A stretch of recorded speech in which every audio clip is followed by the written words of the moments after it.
चलो तो फिर स्टार्ट करते हैं ना अपन next chapter that is power sharing of political science, और वो चैप्टर आपका फर्स्ट है।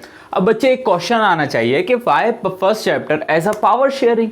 तो याद रखना ना, दुनिया में आप कोई भी काम कर लो, अगर उस काम को ना बच्चे आपको ज़्यादा इफिशियंट तरीके से करना है, अगर आप उसको ज़्यादा इफिशियंट तरीके से करना चाहते हो, ज़्यादा अच्छा टाइम मैनेजमेंट करना चाहते हो, तो आपको ना पावर शेयरिंग करनी पड़ेगी।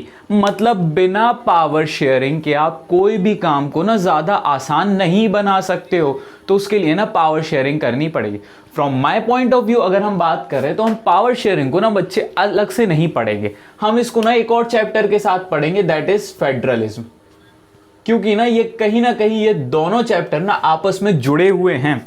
ऑल्दो बुक में अलग तरीके से दिए हुए हैं, क्योंकि बुक में ना केस स्टडी के बारे में है कि फेडरलिज्म या पावर शेयरिंग को जिसने फॉलो किया उसने कैसे खुद को ज़्यादा स्टेबल बनाया एज कंपैरिजन टू जिसने पावर शेयरिंग को फॉलो नहीं किया। तो स्टार्ट करते हैं बिना कोई देरी के और चालू करते हैं डेफिनेशन के साथ। तो पावर शेयरिंग की डेफिनेशन जैसे कि हमने आपको नोट्स में दी हुई है, तो अगर आपने नहीं देखी तो एक बार ज़रूर जाके देखें नोट्स को। पावर शेयरिंग याद रखना, sharing of power between constitutional and non constitutional bodies. अब दिमाग में एक क्वेश्चन आएगा, सर ये बॉडीज क्या होती है? बॉडीज मतलब कोई भी यूनिट होती है। अब यूनिट दो तरीके से हो सकती है, कोई भी काम करने के लिए डिफरेंट टाइप की यूनिट्स बनाई जाती हैं। अब वो दो तरीके से, पहला होता है कॉन्स्टिट्यूशनल तरीके से। इमेजिन करो कोई भी ऐसी बॉडी है ना बच्चे जो कॉन्स्टिट्यूशन के किसी स्पेसिफिक आर्टिकल में मेंशन्ड है, जैसे election commission. Is that clear? ऐसी कोई भी बॉडी जो कॉन्स्टिट्यूशन के किसी स्पेसिफिक सेक्शन में मेंशन्ड है, ऐसी बॉडी को हम क्या कहेंगे? Constitutional bodies. वेयर एज ऐसी कोई भी बॉडी जो कॉन्स्टिट्यूशन में मेंशन्ड नहीं है पर फिर भी चल रही है किसी ना किसी कारण से या काम को ज्यादा बेहतर बनाने के लिए, ऐसी बॉडी को हम क्या कहेंगे? Non constitutional bodies. यानी कॉन्स्टिट्यूशनल बॉडीज और नॉन कॉन्स्टिट्यूशनल बॉडीज के बीच पावर का शेयर होना from the top level is known as what? Power sharing. अब पावर शेयरिंग का बेसिक मोटिव क्या होता है? देखो, हर एक काम का ना बेसिक मोटिव होता है एक टू एंश्योर पीस। पहली चीज क्या हो गई? To ensure peace. देखो अपन एक डेफिनेशन बना रहे हैं बस अपनी समझ के साथ। To ensure peace and political stability. To ensure peace and political stability, यहीं से पावर शेयरिंग एक प्रकार से सेटअप होता है। और यहां से एक आपकी डेफिनेशन, एक इंट्रो तैयार हो गया बच्चे। जब भी आप 10th का कोई पेपर लिखोगे ना, उसमें अगर आंसर बड़ा है तो याद रखना ये उसके लिए इंट्रो तैयार हो गया कि पावर शेयरिंग की डेफिनेशन आप एक इंट्रो की तरह यूज कर सकते हैं। तो power sharing is a sharing of power between constitutional and non constitutional body to ensure peace and political stability. Is that clear? अरे सर इंग्लिश आती है यार, थोड़ा सा सीखो, मजा आएगा। कहां से नहीं बनेगी? बनेगी अपन पे, ठीक है। फिर अपन बात करते हैं ना यहाँ पे दो केसेस के बारे में।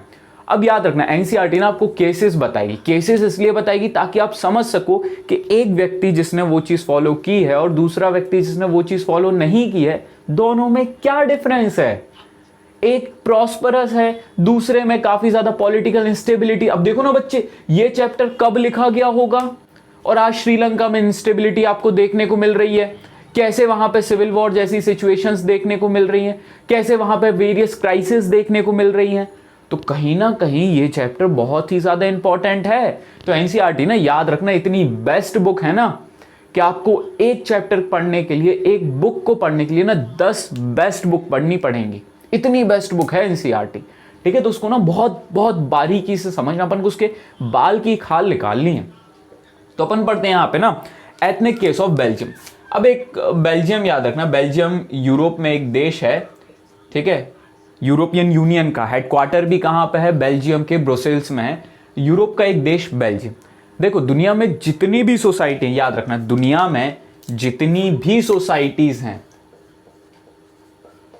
वो सारी सोसाइटीज में ना आपको डिफरेंट एथनिक कंपोजिशन देखने को मिलेगा। अब क्वेश्चन आता है सर ये एथनिक कंपोजिशन क्या होता है? अपन को छोटी छोटी चीज पकड़नी है बच्चे।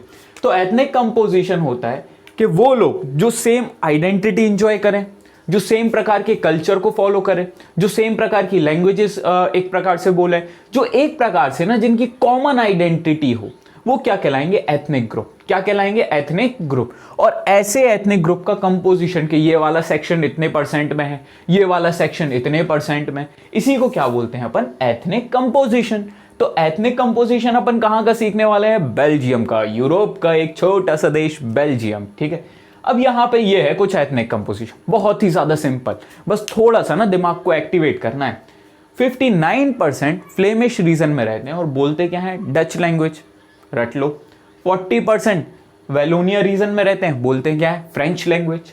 और 1% बेल्जियंस हैं जो कि क्या बोलते हैं? जर्मन लैंग्वेज, ठीक है।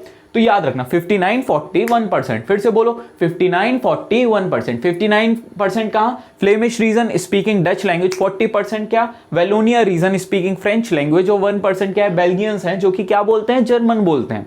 Is that clear? अब ये तो है बच्चे पूरे देश का कॉम्बिनेशन। फॉर एग्जाम्पल ये पूरा देश है क्या? बेल्जियम, ठीक है। ये पूरा देश क्या है? बेल्जियम। वहां की कैपिटल क्या है? ब्रुसेल्स। अब इनने पूछ लिया पूरे बेल्जियम का कंपोजिशन बताओ, तो ये क्या होगा? पूरे बेल्जियम का कंपोजिशन। अगर इनने पूछा सर आप खाली ब्रुसेल्स का कॉम्बिनेशन बताओ ना या कंपोजिशन बताओ, है ना, एक क्वेश्चन तो ये भी अराइज हो सकता है। तो यहां पे ना छोटा सा अपन को दिमाग का एक कॉमन सेंस वाला पार्ट एक्टिवेट करना होगा। आप सभी के पास है, बस ध्यान से देखना। एक चीज बताओ, ब्रुसेल्स क्या है? कैपिटल। और कैपिटल में कौन रहेगा? ज्यादा अमीर व्यक्ति या बहुत ही ज्यादा गरीब व्यक्ति? या कैपिटल में कौन जाना पसंद करेगा? जो कैपिटलिस्ट होगा या कोई अदर व्यक्ति? तो एक कॉमन सेंस से आपका एक आंसर आता है कि भैया कैपिटल में, दिल्ली में ज्यादा पैसे वाले मिलेंगे। यस और नो? कभी जाना दिल्ली, बहुत महंगा भी है, बहुत पैसे वाले भी मिलेंगे। वेयर एज, तो यहां से अपन को क्या पता चला? एक कॉमन सेंस कि 80% लोग ना यहां पे फ्रेंच स्पीकिंग है। कौन सी लैंग्वेज बोलते हैं? फ्रेंच लैंग्वेज बोलते हैं। वेयर एज 20% जो लोग हैं ना यहां पे डच स्पीकिंग है।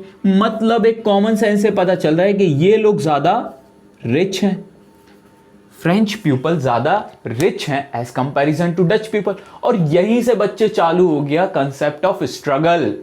देखो बराबरी नहीं है, लड़ाई तो होगी हमेशा। दूसरे के थाली का लड्डू क्या दिखता है? बड़ा। क्या उसके थाली में ज्यादा बड़ा लड्डू है? यहां पे अप्लाई हो गया, यहां पे बेहतर तरीके से अप्लाई हो गया कि 80% फ्रेंच स्पीकिंग हो जो अमीर हैं। रीजन समझ गए क्यों? क्योंकि वो कैपिटल में है। और 20% डच स्पीकिंग है कैपिटल में, जो कि उतने ज्यादा अमीर नहीं है। यहीं से डच स्पीकिंग की डिमांड चालू हुई कि हमें उतने राइट्स नहीं मिलते हैं। और जहां से डिमांड वहां से स्ट्रगल चालू हो गया कि यार अब क्या करें जिससे हमारे राइट्स की भी बात सुनी जाए। बच्चे यहां पे ना अब श्रीलंका का केस चालू हो जाता है। तो अपन ना पहले बेल्जियम का केस पूरी तरीके से खत्म करेंगे, देन आफ्टर अपन श्रीलंका की तरफ मूव करेंगे। देखो एनसीईआरटी ना हमेशा घुमा के कान पकड़ेगा, तो अपन को ना उसको डिकोड करना है। क्या करना है उसको? डिकोड। कि अपन पहले कान सीधा पकड़ो, फिर अपन अपने दिमाग से उसको घुमाओ। Is that clear? ऐसा ना हो कि तुम ही घुमा के पकड़ रहे हो तो दिक्कत हो जाएगी, है ना। हाथ ज्यादा नहीं घुमा सकते हो ना, क्लियर? क्योंकि बोन्स में फ्लेक्सिबिलिटी ठेंगा, ठीक है। तो अपन बात करते हैं ना, ये हो गया एथनिक कंपोजिशन। स्ट्रगल के बारे में भी अपन ने डिसाइड कर लिया कि स्ट्रगल कैसा क्या है। अब बात करते हैं कि कहीं ना कहीं कॉन्स्टिट्यूशन ने क्या किया है, एक प्रकार से एक इक्विलिब्रियम क्रिएट किया है जिसमें हर एक कम्युनिटी के लोगों को समान अधिकार मिले, हर एक कम्युनिटी के लोगों को एक समान राइट मिलना चालू हो जाए। तो इसके लिए ना कॉन्स्टिट्यूशन में वेरियस कॉन्स्टिट्यूशनल अमेंडमेंट हुए। अब देखो यहां पे अपन वर्ड पकड़ रहे हैं, कॉन्स्टिट्यूशन में कितनी बार अमेंडमेंट हुए हैं? 4 टाइम्स, 1970 से 1993। फिर से अपन थोड़ी सी चीज पकड़ेंगे, कॉन्स्टिट्यूशनल अमेंडमेंट। कॉन्स्टिट्यूशनल अमेंडमेंट, संविधानिक सुधार, ठीक है। हमारी हिंदी भी काफी अच्छी हो चुकी थी एक टाइम पे, अब तो भूल गए ना हम, हिंदी थोड़ा ऐसा ऊपर से निकलता है। संविधानिक सुधार या कॉन्स्टिट्यूशनल अमेंडमेंट। तो कॉन्स्टिट्यूशन में एक सेलेक्टिव प्रोसेस के थ्रू अगर आप अमेंडमेंट करते हो तो उसको क्या बोलते हैं? Constitutional amendment. क्लियर हुई ये बात? एक सेलेक्टिव प्रोसेस होनी चाहिए, ऐसा नहीं कि मन से कभी भी कुछ भी लाके रख दिया। एक सेलेक्टिव प्रोसेस के थ्रू अगर आप किसी कॉन्स्टिट्यूशन में सुधार करते हैं तो वो क्या कहलाएगा? संविधान संशोधन।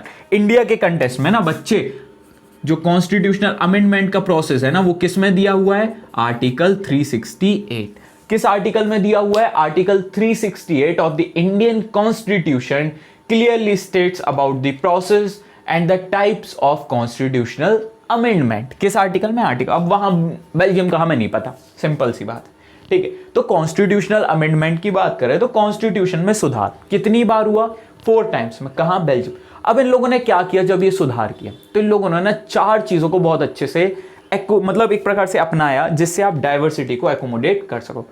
अब देखो ये सुधार के क्यों कर रहे हो आप? इसका रीजन तो होगा, सुधार मन से दिए फिर रहे हो, ऐसा नहीं होता है बच्चे।